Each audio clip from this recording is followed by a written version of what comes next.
My therapist shared details from my sessions with her husband, who turned out to be my professor. When the university tried to bury it, I recorded our next session and took them both down in one email. I'm Lila, 26, female, and until a few months ago, I genuinely believed in therapy. Not like Instagram quote believe. I mean deep trust, years of it, handed over in 60-minute increments to someone who was supposed to help me stay sane. Her name was Meredith, late 40s, warm voice, always wore soft sweaters and those clunky clay earrings that made her look artsy but maternal. We met weekly for nearly 2 years. She knew everything.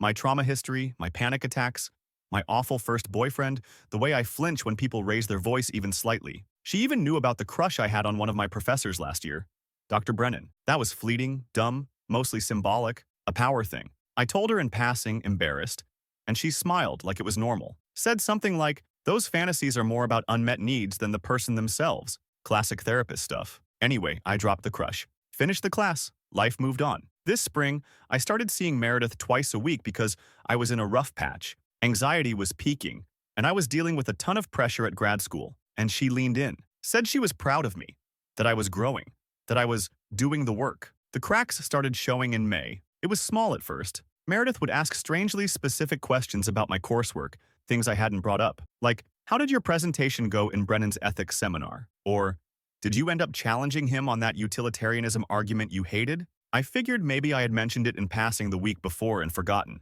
but it happened again and again. Then one day she said, "Brennan's always been a little smug about Kant. I'm glad you stood up to him." I never told her I did. That shook me. I stared at her, and something behind her eyes flickered, like she'd gone too far. She covered quickly, said something about educated guesses, intuition, blah blah. But a week later, I'm in Brennan's office for feedback on a paper, and he laughs mid-conversation and says, "You always process things out loud like a therapist's dream. It's actually kind of endearing." Then he adds, "Meredith would call that your verbal storming phase, right?" And my whole body froze. I had never told him I was in therapy, let alone who with, let alone the stuff I say in session. I stared at him, just stared. And he must have seen something on my face because he said, I thought you knew. Meredith's my wife. Wife. My therapist's husband was my professor. And apparently they were pillow talking about my mental breakdowns. I excused myself, walked straight to the bathroom and threw up. And then I sat there on the tiled floor with my arms around my knees, shaking, because I realized nothing I'd said for 2 years had been private. Not really. I wasn't just hurt. I was humiliated. And I hadn't even begun to realize how deep this would go. I didn't go back to therapy that week, or the next. I ghosted Meredith. Canceled my standing appointments with one-line emails about being too overwhelmed with school. I was, but not in the way she thought. Every time I heard her voice in my head, every time I remembered the way she used to say, "This is a safe space," I wanted to scream. I'd trusted her with things I hadn't told anyone. Stuff about my dad, about the panic attacks that hit me in parking lots and lecture halls, about feeling fundamentally broken. And she'd discuss that with her husband, with him. I avoided Brennan too. Didn't show up to office hours. Sat in the back of class and never raised my hand. I think he noticed. I caught him watching me once, that same mild, unreadable expression he always wore. But he didn't say anything.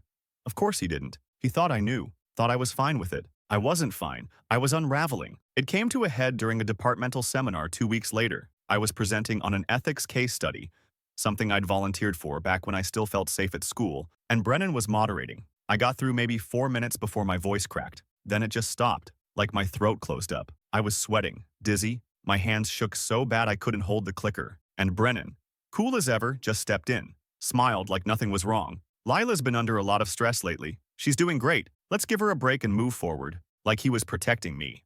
Like we were in on something together. I left the seminar and called my best friend Tasha, sobbing in the stairwell. She's the only person I told the whole truth to.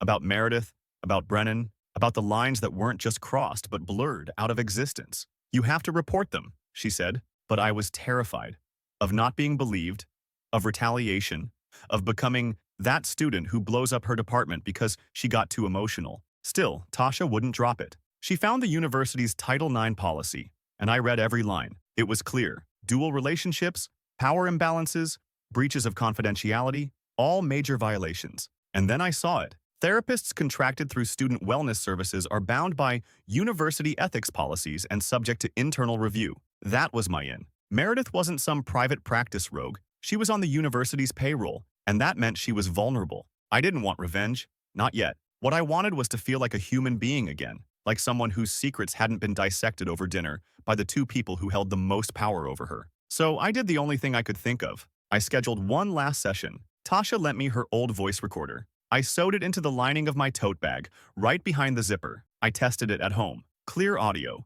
Crisp enough to catch every fake soothing word Meredith might try to use to manipulate me. That session would be my reckoning. I didn't care if I cried. I didn't care if my voice shook. I was walking into that office with blood in my mouth and fire in my lungs. She wasn't going to talk her way out of this. The day of the session, I didn't sleep. Not really. I laid in bed rehearsing what I was going to say, then rehearsed not saying anything at all. I didn't know what would be worse. Watching her lie or watching her act like she did nothing wrong. I wore a soft sweater, the kind she always complimented. "You dress like you're trying to disappear," she once said. Today, I wanted that. I wanted her to underestimate me. I got there 5 minutes early. The waiting room was empty, coldly silent except for the gurgle of the water feature in the corner. I could hear her soft footsteps through the door. When she opened it, her face lit up. "Lila, I wasn't sure you'd come back." I smiled tightly. I wasn't either. She gestured me in like usual. Same dim lighting, same essential oil diffuser humming near the window. Lavender, I think. I sat in my regular spot, hands folded on my lap to stop them from shaking. The recorder was already running in my tote bag at my feet. "So," she said, voice soft, almost maternal, "you've been quiet lately." I was a little worried. I waited a beat too long to answer, watched her expression shift, just a flicker, concerned, then curious, then wary. "I've been thinking a lot," I said. "About boundaries, about trust." Meredith tilted her head slightly. "Okay, do you want to tell me more?" I looked her right in the eye. "Did you tell your husband about me? About our sessions?" She blinked. The mask cracked for just a second. Not guilt, calculation. "Lila," she said slowly, "I think it's important that you know I would never do anything to intentionally harm our therapeutic relationship. Not, of course not. Just some vague therapist-speak bullshit that sidestepped the truth like a trained contortionist." "I didn't ask if it was harmful," I said. "I asked if you told him." She hesitated. Just for a breath. That was enough. "I may have shared some generalized observations," she said finally, "as colleagues sometimes do." "Colleagues," I repeated. "He's my professor." She winced. Barely, but I saw it. "I understand this might feel like a betrayal." "It is a betrayal." The room went quiet. I could hear the clock ticking behind her desk. Somewhere in the hallway, someone laughed. A high, echoing sound that felt like it came from a different universe. Then she tried to pivot. "You've been through a lot this semester," she said gently. "Stress can distort our perceptions. I think it might help to explore." I cut her off. "Do you remember when I told you about my panic attacks? The ones that make my whole body go numb?" She nodded slowly. "You told your husband, and he repeated it to me, in a classroom, in front of his office door, like it was a compliment." Her mouth opened, but nothing came out. "And you knew I didn't know he was your husband." That landed. Meredith looked down at her notes, then back at me. "It wasn't my intention to hurt you, but you did, and now I have it recorded." Her head snapped up. "Excuse me?" I reached down, unzipped the tote, and took out the recorder. Still running, still blinking red. "This session was recorded," I said calmly. "Legally, I checked. Texas is a one-party consent state." She stood up fast, too fast. Her chair nearly tipped. Her whole face flushed, her breathing shallow. "Lila, that is a gross violation of—" "No," I said, standing too. "You violated me. I just finally did something about it." I walked out. Her voice followed me, shaky and rising. "Lila, please don't do anything drastic. This could affect your academic future." I didn't turn around, but I smiled. Because her panic was the first honest thing she'd ever given me. I sent the email that night. Typed it up at Tasha's kitchen table while she sat across from me, reading it aloud, helping me tweak the phrasing until it was ironclad. Not emotional, not ranty, just devastatingly clear. Subject: breach of confidentiality and ethical misconduct. Dr. Meredith Rowe and Professor Daniel Brennan. Attached were 3 things: the full audio recording, clipped and time-stamped. A bullet-pointed breakdown of every instance Meredith referenced private therapy content in class. Screenshots of university policy regarding therapist-client confidentiality and dual relationships. I copied student wellness, the dean of ethics, Title IX, and the vice provost. I didn't CC Meredith or Brennan. Let them find out the hard way. I hit send at 12:03 a.m. I didn't sleep. By morning, the email had been opened by 8 people. By noon, I got a reply. "We take these allegations very seriously. You will be contacted shortly to set up an interview." That same day, Brennan canceled class due to illness. 3 days later, Meredith's profile vanished from the counseling portal. No announcement. Just gone. And then things started getting weird. I got called into an informal meeting with Dr. Keller, the chair of the philosophy department. He was nice. Too nice. Smiling like we were old friends. Told me he was so sorry this situation has caused me distress. Not that anything wrong had happened. Just vague distress. Then came the pivot. You know, the academic community is a tight-knit one, he said, hands folded. And sometimes misunderstandings can escalate. I just want to make sure you're thinking about your long-term future. I stared at him. Are you threatening me? He looked shocked. Offended even. Of course not. I'm offering guidance. I'd hate for a student with your potential to get distracted by something unfortunate and irreversible. There it was. The unspoken code. Back off, or we'll make this your problem. I didn't answer.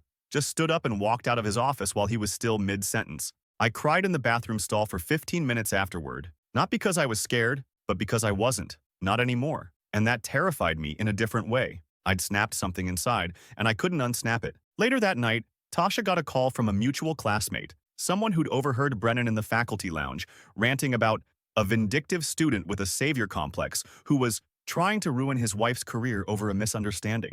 Vindictive. That word echoed in my head for days. Vindictive. For wanting my therapist to not gossip about my panic disorder to her husband. Vindictive. For catching them both in the act and refusing to stay quiet. Then came the kicker. A week later, the university emailed me to say that, due to insufficient evidence of malice or intent to harm, no formal punishment would be issued. Brennan would be allowed to continue teaching. Meredith, technically contracted rather than tenured, had been encouraged to pursue employment elsewhere. That was it. Quiet exits. No record. No accountability. They buried it. Just like they've buried everything else that could make the school look bad. I stared at that email until my vision blurred. My hands clenched into fists so tight, my knuckles cracked. They thought that was the end. They didn't know I had more recordings, more screenshots, more receipts. They didn't know that I'd been preparing something final, and I wasn't going to let this die quietly. Update 1. First off, thank you. Seriously, the DMs, the comments, the burn it all down energy, y'all are the only reason I didn't crawl into bed and disappear after that university email. Some of y'all said I should go full scorched earth. Others asked if I was okay. One person sent me a meme of Meredith's clunky earrings labeled confidentiality. Who? And I laughed so hard I cried. But then I got real quiet, real focused. Because here's what happened next. After the university tried to wrap everything up with that pathetic non-apology, I started getting weird emails from my department. We just want to clarify your academic goals. We'd like to schedule a mentorship meeting. Oh, and Brennan? Back in class like nothing happened. Didn't even look at me the first week. Just skipped over my name during roll like I was a ghost. They were trying to move on. So I didn't. Instead, I did something petty, something permanent. I compiled everything. Every shred of documentation, every policy violation, every conflict of interest. Then I opened a new Gmail account, burner style, and I wrote an email, not to the university, to every student in the graduate program, to faculty, to the counseling center, to a few friendly reporters at the campus newspaper, and one from a larger outlet who once covered misconduct cases in higher ed. I titled it, What the University Wants You to Forget, Meredith Rowe and Daniel Brennan. Attached, the full audio recording. Yep, redacted for legal safety, but damning as hell. A timeline of Meredith's violations, including dates and cross-references with Brennan's class assignments. Direct quotes from Brennan that clearly came from therapy sessions. Screenshots of the university's dismissive email response. A 2-minute audio clip of the dean saying in a meeting with me, "Let's not let this derail your academic track." Then I hit send. To 473 people. Guess what happened next? The internet did its thing. The email got forwarded. The campus subreddit blew up. A student journalist called me within 3 hours. By the end of the day, Meredith Gate was trending locally. By the end of the week, it had made it to a national higher ed blog. And then, miraculously, the university reversed its position. Meredith, officially blacklisted from student wellness services. Brennan, placed on administrative leave pending further investigation. Oh, and I got a personal email from the provost. "We are deeply sorry that your trust was violated. We are undertaking a full review." Right? Now that everyone knows. To be clear, I'm not naive. They're doing damage control, not soul-searching. But at least now, the truth is out there. And the best part? Other students are coming forward. I'm hearing stories about Meredith sharing other clients' situations in hypothetical scenarios, about Brennan's weird familiarity with certain students' struggles. It wasn't just me. I was the spark. But this is going to be a fire. I'll post more soon. The revenge part? Oh, trust me. We're only halfway there. Next session's coming up. And this time, I'm the one asking the questions. The best part about revenge? When it's not loud, when it's slow, quiet, surgical. After the email went nuclear, I stopped hearing from Meredith completely. No apology, no attempt to explain, just silence. Which, honestly, said everything. Because if you're a therapist who accidentally violates client trust, wouldn't your first instinct be to say, "I'm so sorry, I never meant..." But no, she knew exactly what she did, and now she was hoping if she disappeared fast enough, maybe people would forget. Spoiler? They didn't. Meanwhile, Brennan was still technically on leave, but that didn't stop him from popping up in strange places, like showing up at a campus coffee shop I frequented. Twice. Once he just sat a table away, typing on his laptop like we didn't share a long, sordid trail of ethical dumpster fires. The second time, he approached me. He opened with, "Lila, can we talk?" I didn't answer. He looked hollow, not remorseful, not broken, just panicked, like a man realizing his castle was built on sand. He said, "You've made this very public. There's still a way to fix it privately." That's when I snapped. I stood up, slow, calm, quiet, and said, "You know what the worst part is, Daniel? I respected you, even after I found out. I still believed you might at least try to be accountable, but instead, you treated me like a liability." His mouth opened, closed. "You weaponized my therapy against me. You repeated things I told a woman I trusted, to you, and then you laughed like it was clever." I stepped closer, low enough that only he could hear me. "I'm not your student anymore. I'm your case study." Then I walked out. That night, I posted the audio of our coffee shop exchange. Yes, I recorded it too. And yes, it's legal in our state. That clip, 42 seconds long. Just me, confronting him stammering. One sentence from me that caught fire. "You turned my panic disorder into pillow talk and thought I wouldn't fight back." It got shared over 100,000 times in 24 hours. People called it a masterclass in composed rage. Someone remixed it into a TikTok audio under the tag number sign therapist fail. Another person stitched it with a video of burning office papers and wrote, "This one's for every woman who got dissected behind closed doors." The university called me for a follow-up. Suddenly, their tone had changed. "We'd like to include your experience in a broader reform initiative," they said. "Perhaps a student panel. Help us rebuild trust." Sure, after you tried to gaslight me, I agreed to the panel, but not because I forgave them. Because I wanted to look them in the face in front of the entire ethics board and say, "Your systems failed. Your professionals failed." But I didn't. And Brennan, he resigned. Officially, it was for personal reasons. Unofficially, his students dropped his classes en masse. The ethics department is under audit. And last I heard, he applied to teach at a small liberal arts college 2 states over and didn't get the job. As for Meredith, well, I mailed her a thank you card. Blank inside except for one sentence. "Sometimes closure looks like you losing your license." So I wasn't going to post another update. I thought the story was over. I thought the resignation, the ruined reputations, the silence from Meredith meant I'd finally won. But I forgot one thing. When people like them lose control, they don't go quietly. They retaliate. 2 weeks after the university scandal hit peak media coverage, I got an email from a new address, no subject line, just a single sentence. "You made your point. Now stop before you ruin more lives." I stared at it for a long time. It wasn't signed, no name, but I knew the cadence, the weird, academic chill of the phrasing. It was Brennan. I was sure of it. I didn't respond. I screenshotted it, sent it to the university. Crickets. Then I started noticing things. My final research paper for a different professor suddenly got flagged for irregular phrasing and possible AI usage. I wrote the whole thing by hand. I had the drafts to prove it. My academic advisor ghosted me. And then, at the campus library, someone shoved a manila envelope into my cubicle when I wasn't looking. Inside, printouts of my therapy notes. My real ones. From before the scandal. Before I even suspected anything. Scribbled in Meredith's handwriting. Pages from my intake session, my dissociation history, childhood trauma bullets. All of it. There was no note, just a single post-it slapped to the front page. Maybe next time, think twice before torching good people. I don't remember walking out of the library. I remember the buzzing in my ears, the shaking, the way I held the envelope like it might bite me. They were trying to remind me who had the power. Except, here's the thing. I'm not scared anymore. I walked that envelope straight to the campus legal office and handed it over. I told them if they didn't open an investigation, I would. Publicly, on every platform available to me. I told them about the email, the library drop, the academic sabotage. I gave them a list of people who'd seen me cry in Meredith's office, who'd heard Brennan say my name with a smirk. And then, I made a copy of everything, and I sent it to a journalist. The same journalist who broke the story about the Ivy League professor who slept with his grad student and got hired somewhere else under a different name. I told her everything. She called me the next day and said, "Lila, are you sure? This could blow up." And I said, "Good. So yeah, you thought the fire was over?" Nah, that was the spark. Update 2. Okay, So first, thank you again. Some of y'all are feral in the best way. I got DMs with legal resources, offers to help with FOIA requests.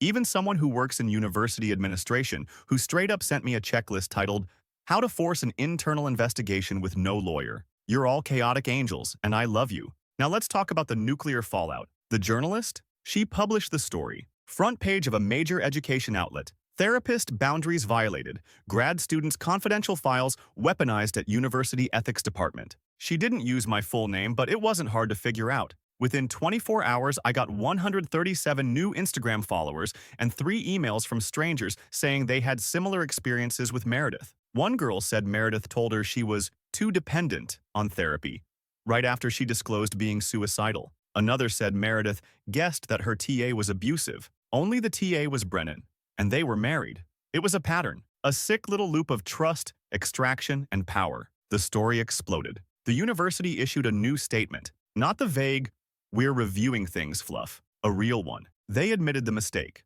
acknowledged failures in oversight, announced a third-party investigation into both the counseling center and the ethics department. Meredith's license was flagged for review by the state board. Brennan resigned effective immediately from all university-related committees, lectureships, and affiliations. But that's not what broke them. What broke them was the photo. Someone leaked a picture of Meredith crying in her car, parked outside the counseling office, head down on the steering wheel, hair a mess, red eyes. It made rounds on campus Twitter with the caption, "You reap what you breach." And Brennan? He was spotted outside the campus law building, arguing with some admin. People recorded it, posted it with audio. You can clearly hear him say, "This was supposed to be a private mistake, she made it a spectacle." No, Daniel.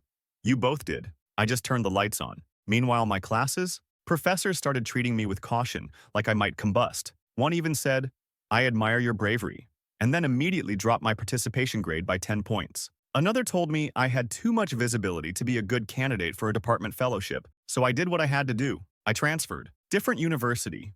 New program.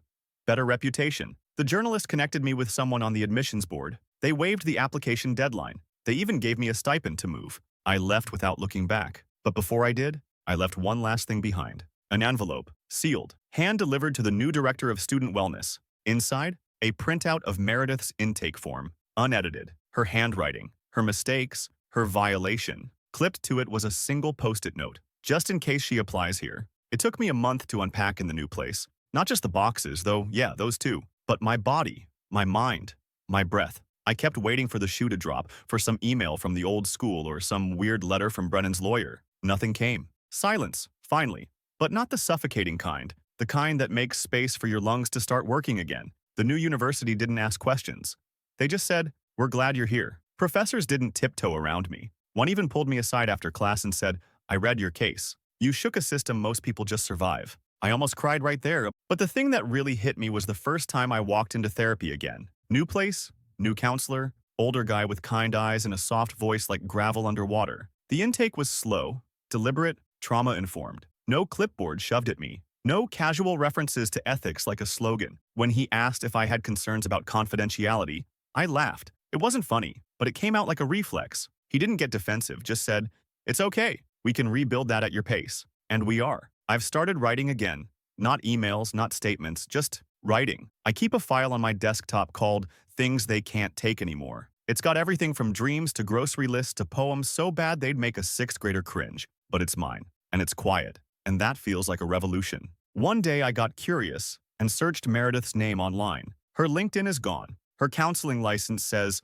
"Under investigation, pending disciplinary review." No job listed. As for Brennan, his old course page now redirects to a generic, "This class is no longer offered." Someone told me he applied for adjunct positions under a slightly different name.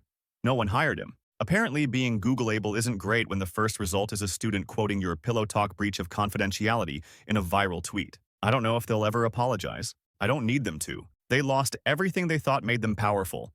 Reputation, position, control. And I didn't have to scream. I didn't have to break laws. I just had to survive loud enough. So, yeah, that's the story. I trusted the wrong people. I burned the right bridges. I got justice. Messy, imperfect, loud as hell justice. And now I drink my coffee in peace, in a new city, at a new school, with no one talking about me behind glass office doors. Just me, still anxious, still healing, still here, and that's the kind of revenge they'll never understand. Last week, I got a letter. Real paper, stamped envelope, no return address, just my name in neat cursive. I almost didn't open it, assumed it was junk or some delayed paperwork, but something about the handwriting made my stomach flip. Inside was a single page, typed, no greeting, no signature. I watched everything unravel. You were always smarter than you let on. I just never thought you'd actually bite the hand that fed you. For what it's worth, I did care. But I guess caring doesn't count when the person you're supposed to protect becomes your collateral damage. And under that, nothing, no name. But I knew. I sat there holding it like it might still be warm from her hands. Meredith. It wasn't an apology. It wasn't even remorse. It was a confession dressed in regret, wrapped in the same soft condescension she used to cloak everything in during our sessions. I did care. Yeah, maybe she did. But when it came time to choose between her career, her husband, her reputation, and me, she let me burn. So I folded the letter, walked it out back to the tiny metal fire pit behind my apartment, lit a match, watched it curl, blacken, and vanish. That was it. No speeches, no symbolic rituals, just me in a flame and the final ghost of a woman who once told me, "You're safe here." She was right about one thing, though. I am smarter than I let on, and I never needed her to care. I needed her to shut up, to stay out of my head, to not turn my broken pieces into dinner conversation with the man grading my midterms. But she did, and she lost everything. Now, I sleep. Not always easily, not always deeply, but for the first time in a long time, the dreams are mine again. Unshared, undissected, unforgiven, but unbothered. And that's peace.